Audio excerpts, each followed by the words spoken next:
they say brilliance can open any door. But what happens when those doors slam shut due to a broken system? Imagine being a teenage prodigy, accepted by top universities, celebrated for your intellect, only to find yourself behind bars for a crime you had nothing to do with. This is the story of Elian Wayles, a quiet genius who turned an unjust courtroom battle into his own classroom, exposing hard truths that shook an entire town. From a young age, Elian Wayles stood out in ways most people couldn't comprehend. While other kids in his Brookhaven neighborhood played basketball in the streets or got lost in social media feeds, Elian could usually be found buried in high-level math textbooks or watching lectures on quantum physics. He lived with his mother, Caroline, a nurse who often worked double shifts, and his father, Jeremiah, a long-haul truck driver who was rarely home. No one in the Wayles household had a typical 9-to-5 schedule, leaving Elian on his own far more than most teenagers.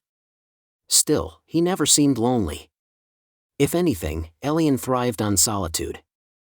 He used quiet hours to consume knowledge in a voracious cycle, one advanced course after another, collecting every piece of math, science, or engineering material he could get his hands on. Teachers at Brookhaven High referred to him as the future of aerospace, and they weren't exaggerating. By the time he was 17, he had accumulated enough achievements to secure full-ride scholarship offers from nearly a dozen universities. Stanford, Lockwood Institute, and New Berkshire Tech topped his list, but he hadn't quite decided where he'd go. Elian wasn't seeking prestige for its own sake, he wanted a place that would challenge him like nothing else. Beyond academics, there was a warmth to Elian that most geniuses lack, or perhaps hide. He had a knack for explaining complex theories in a way anyone could understand, which he used to tutor his peers at Evergreen Public Library. Twice or 3 times a week, he'd volunteer in the library's cramped study rooms, guiding older college students through calculus or coding. People twice his age would gather in hushed respect whenever he unraveled a difficult concept. He did it all quietly, never boasting, never calling attention to himself. But for all his humility, Elian was restless. Quiet nights in a small, working-class neighborhood felt too slow for his mind, too confining for his dreams. As he weighed his options for college, he knew his future lay among the stars, designing spacecraft or solving cosmic riddles beyond Earth. He just never imagined his path would be interrupted by the flashing lights of a police cruiser. Yet that's exactly what happened, on a routine night when he finished tutoring a struggling physics major. That night, a chain of events began that no advanced theorem or formula could have predicted. Still, Elian's brilliance wasn't the only thing about to be tested. His composure and moral conviction would be pushed to the brink, in a trial that would challenge an entire justice system. It was a brisk autumn evening in Brookhaven when Elian concluded his tutoring session at Evergreen Public Library. He'd stayed longer than usual to help a college sophomore named Raquel grasp the finer points of fluid mechanics. In typical Elian fashion, he didn't just give her formulas, he walked her through real-world examples until the aha moment lit up her face. By the time they finished, the library was nearly empty, and the staff was preparing to lock the doors. Elian packed his worn-out backpack and pulled on a simple gray hoodie to brace against the chill. The streets around the library were quiet, with only a few cars humming by under the yellow glow of streetlights. Despite the hour, he never felt unsafe. Brookhaven might not have been the wealthiest town, but it was home, familiar, predictable, the sort of place where you could nod to a neighbor walking their dog and get a friendly nod back. All of that changed with a sudden flash of red and blue. A police cruiser whipped around the corner, tires screeching on damp pavement. Elian paused, more curious than alarmed at first, assuming the officers were in pursuit of someone else. But the car jerked to a stop right in front of him, its high beams nearly blinding him. He heard the door slam and a voice bark, "Stop right there, in the hoodie." Every hair on Elian's neck stood up. He froze, raising an eyebrow in confusion. What was going on? He looked down at his clothes, a gray hoodie, jeans, worn sneakers. Hardly suspicious. Nonetheless, an officer stepped forward, posture rigid with authority. "Where are you coming from?" demanded the officer, a tall man with a stern expression. His nameplate read Officer Ralston. Elian answered evenly, "The library." I was tutoring. Officer Ralston exchanged a glance with his partner, Officer Flynn, who loitered near the car, face unreadable. You match the description of a robbery suspect reported earlier, Ralston declared. Elian felt a twinge of disbelief. A robbery suspect? He'd been inside the library for hours, a stone's throw from security cameras and staff who saw him. There must be a mistake, he responded, carefully keeping his hands visible. I can show you my ID. You can check the library's logs or ask the librarians. Ralston ignored Elian's offer. With a curt command, he ordered Elian to turn around. The next moments blurred into a surreal nightmare. Steel handcuffs snapped around his wrists, and Elian felt the cold metal cutting into his skin. Panic started to creep into his chest, but he kept calm, remembering the conversation he once had with his parents about dealing with the police: stay respectful, cooperate, and keep your head. But none of that mattered. Officer Ralston was set on taking him in. Elian couldn't help noticing Ralston's faint smirk, almost like he'd found the perfect scapegoat for an unsolved robbery. And all Elian could do was grit his teeth and prepare for what came next. The cruiser pulled into the sullen lot of Rockford County Detention Center, its old chain-link fences topped with barbed wire that gleamed under harsh floodlights. Elian's heart thumped, but his mind raced faster. He knew he'd done nothing wrong. He told himself that evidence, video footage, library sign-in sheets, would clear his name. It had to. Once inside, the sour stench of sweat and disinfectant hit him like a wave. Officer Ralston handed him off to a desk sergeant who barely lifted his gaze from the computer screen as he mumbled, "Charges? Suspicion of robbery." Resisting, Ralston said casually, as though ticking off items on a grocery list. Elian's jaw clenched. Resisting? He had complied from the moment they told him to stop. But he held his tongue. An argument here would do nothing except escalate the situation. He needed a cool head to navigate this place. They processed him in record time: photograph, fingerprinting, a barrage of routine questions. Then came the final humiliation: the scratchy orange jumpsuit, replacing the clothes he'd worn that evening. He was led down a corridor lined with cells. Most of the other detainees seemed uninterested, lost in their own despair. One or two glanced up, but seeing a mere teenager, they quickly turned away. A door buzzed, heavy and electric, and Elian was guided into a cramped holding cell. The moment the door clanged shut, he was alone with his thoughts. Fear tried to dig in, but he managed to push it away. Facts, he told himself. That's what matters. Facts and logic would clear this up. The guard who'd escorted him spoke through a small window in the cell door. You get one call. Elian walked to the payphone mounted on the cold cement wall, ignoring the tension in his shoulders. He dialed his mother's cell number, heart pounding. She answered after 2 rings, her voice filled with fatigue and worry. All he said was, "Mom, I'm at Rockford. They arrested me. Please call Grant Malcolm and tell him I need him here tomorrow." His mother's strangled gasp almost shattered his composure, but he stayed steady. "I'll be okay," he said softly before hanging up. Then he took a seat on the steel bench, letting the reality sink in. Tomorrow, he would have to prove his innocence in a place where innocence sometimes meant nothing. But he wasn't just any teenager. And he wasn't alone. Morning arrived with a jarring clank of metal. A correctional officer escorted Elian out of a holding cell, back into the main hall where detainees waited to appear before a judge. He spotted several other individuals, all with that universal mix of exhaustion and dread. None of them knew who Elian was or that he had the intellect to take on an entire system. All they saw was another kid in an orange jumpsuit. When his name was called, Elian found himself led into a modest courtroom lit by harsh fluorescent bulbs. Rows of pew-like benches lined the room, and there, in the front row, sat his mother, Caroline, with eyes red from either lack of sleep or tears, likely both. Beside her, wearing a sharp pinstripe suit, was Grant Malcolm, a longtime family friend and a defense attorney known for his fierce dedication. Malcolm met Elian's gaze and offered a single firm nod. On the opposite side, Elian spotted Officer Ralston flipping through a file, looking entirely at ease, like this was a routine day at the office. The prosecutor sat nearby, a thin, balding man rifling through papers without much vigor. They both appeared confident, almost bored, as if Elian's fate was already sealed.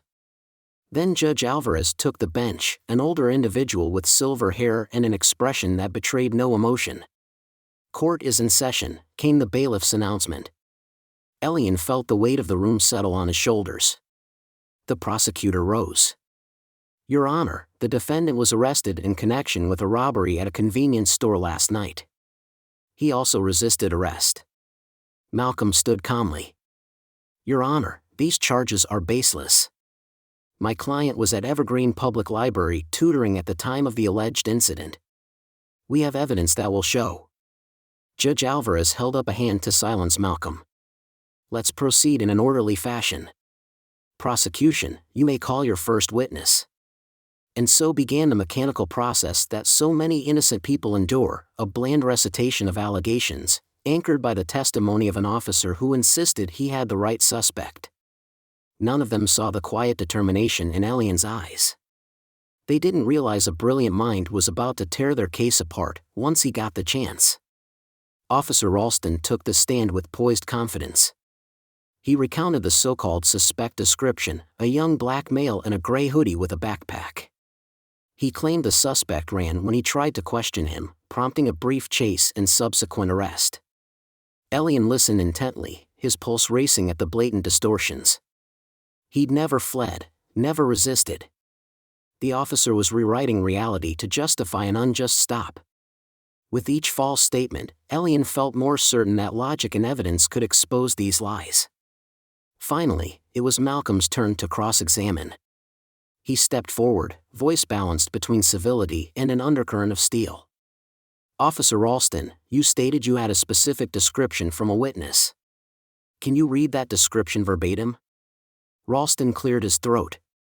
"A black male, late teens, wearing a gray hoodie and a backpack. That's what was reported by store employees." Malcolm nodded slowly, then turned to the jury. "Officer, in Brookhaven, particularly near the college district, how many young men might wear gray hoodies and backpacks? Would you say it's an uncommon sight?" Ralston stiffened. "I can't put a number on it." Malcolm went on, "You also mentioned in your report that my client resisted. Yet you provided no body cam footage showing him resisting. Why is that?" An uneasy flicker crossed Ralston's expression. "My camera malfunctioned." Malcolm's tone grew sharper. "A malfunction that conveniently happened right when you approached Mr. Wayles?" Ralston's jaw tightened. "Yes. It happens sometimes." Malcolm paused dramatically. "Right. Let's talk evidence, then. Your Honor, the defense wishes to submit security footage from Evergreen Public Library, time-stamped at the exact moment the robbery was taking place." The screen near the jury box lit up, showing a grainy yet unmistakable image of Elian inside the library, animatedly explaining a concept to a young woman. The time-stamp read 9:27 p.m., precisely the time the robbery was reported. A gasp rippled through the courtroom.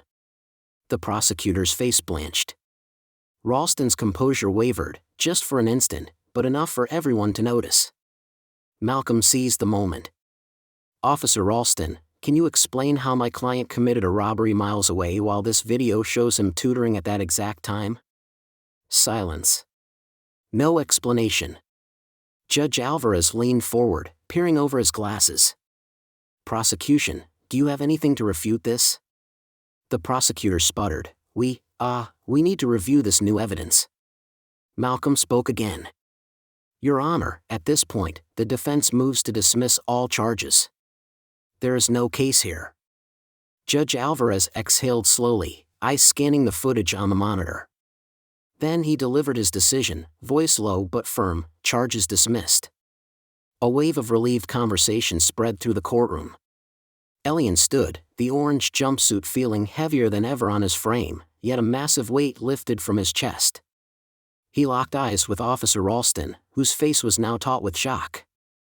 Elian kept his expression neutral, but inside, he felt a wave of triumph. However, the ripple effects of what had just transpired were only beginning. Outside the courthouse, cameras flashed and reporters thrust microphones forward. Brookhaven wasn't a large city, but local news outlets wasted no time smelling a story. A gifted teen from a humble neighborhood, nearly locked away due to fabricated charges and a faulty description, it was fodder for every headline. Elian's mother wrapped him in a tight hug, tears brimming in her eyes. His father, Jeremiah, had arrived that morning on an emergency flight. He stood behind them, arms crossed, emanating anger at the injustice inflicted on his son. Malcolm guided Elian through the swarm of reporters, politely but firmly declining to comment just yet. Within the next 24 hours, the police department faced a flood of questions. Community organizers demanded an internal investigation. They were outraged that a teen, who was literally seen on camera helping someone, could be so easily branded a criminal. Even residents who'd never met Elian realized how thin the line was between ordinary life and an unfair arrest. Meanwhile, Elian didn't indulge in any celebratory parties. He retreated to a quiet corner of his home, scanning articles and social media posts as the story spread. Part of him felt vindicated. Another part felt raw. What if there were others in his community without access to a good lawyer or indisputable video evidence? That question ignited a new determination within him. He'd always wanted to change the world through engineering, launching rockets, exploring new frontiers. Now, he saw an injustice that demanded immediate attention, right here on Earth. Officer Ralston, once seemingly untouchable in Brookhaven, soon discovered the consequences of falsifying a report. An internal review uncovered that his body cam hadn't just malfunctioned, it was manually switched off, violating departmental policy. The captain of the Brookhaven Police Department was left with no choice but to suspend Ralston pending further investigation. Before long, more details spilled out. Ralston had a history of dubious stops and inconclusive arrests, often targeting young men of color over minor suspicions. Each prior complaint, brushed aside as a misunderstanding, now re-emerged under fresh scrutiny. This time, there was clear evidence that Ralston actively tried to manipulate video footage to justify an arrest that never should have happened. Elian, meanwhile, watched the developments with a steely calm. He believed in accountability, not revenge. But the sense of justice was undeniable. Once Malcolm filed the lawsuit on Elian's behalf, citing wrongful arrest, emotional distress, and violation of civil rights, the department had no choice but to cut Ralston loose. He was dismissed, his record tainted, his reputation ruined. For some, that might have been the end. A personal victory, a closed chapter. But for Elian, it was only the beginning. He started connecting with local activists, lawyers, and community organizers, eager to use his sharp mind for something beyond equations. If knowledge was power, he wanted to share it widely and systematically. Before this ordeal, Elian's future focused solely on engineering. He'd daydream about rocket propulsion systems, Martian colonies, or advanced satellites. Those dreams still flickered brightly, but now a second calling burned just as fierce, raising awareness about wrongful arrests, advocating for reforms, and supporting people who weren't as fortunate as he was. Using the settlement money from his lawsuit, which the department settled to avoid a lengthy trial, Elian launched the Wayles Initiative, a scholarship fund for wrongfully accused teens. The scholarship offered both legal support and academic tutoring to young people who'd experienced the nightmare of unjust arrests. Soon, local donors and civil rights groups poured in resources, impressed by Elian's sincerity and intelligence. Standing at a modest podium in the Brookhaven Community Center, he delivered a passionate speech. No one should need genius-level proof to avoid a false conviction. This fight is about standing up for our neighbors, our siblings, our friends, and for principles we claim to cherish, like fairness and justice. Beyond the initiative, Elian lobbied for mandatory body cam usage policies with no gaps allowed, ensuring that any malfunction was automatically flagged for review. He also spoke at local schools, teaching students about their rights, encouraging them to record interactions and know that knowledge is the strongest shield. Still, he refused to give up on his aerospace ambitions. He accepted a full ride to Lockwood Institute, known for its advanced engineering labs, with the plan to juggle classes and activism. Most nights, he'd work on prototypes or push through advanced problem sets, reminding himself that the sky was still calling. But each weekend he returned to Brookhaven, updating the Wayles Initiative's programs and meeting with local teens who were at risk. Over time, he inspired a small network of volunteers, other bright students, some teachers, a few lawyers. Their mission: expose every flaw in the system that nearly swallowed him, and keep it from swallowing anyone else. Years passed, and Elian's name spread beyond Brookhaven. He became a symbol of resilience, someone who refused to let one traumatic experience define him. Invitations to speak at conferences and universities poured in, where he'd combine his passion for aerospace with a commitment to social justice. Journalists wrote articles and filmed documentaries, painting him as the teen genius who fought the law and won. He accepted these invitations cautiously, wary of becoming a media spectacle. Instead, he used the spotlight to discuss big questions. Why were so many innocent people locked up? Why did so many rely on luck or happenstance to prove their innocence? How could communities rebuild trust with law enforcement? Through these dialogues, Elian turned every stage into a classroom of sorts. He taught, not with dry lectures or complicated graphs, but with personal stories and undeniable logic.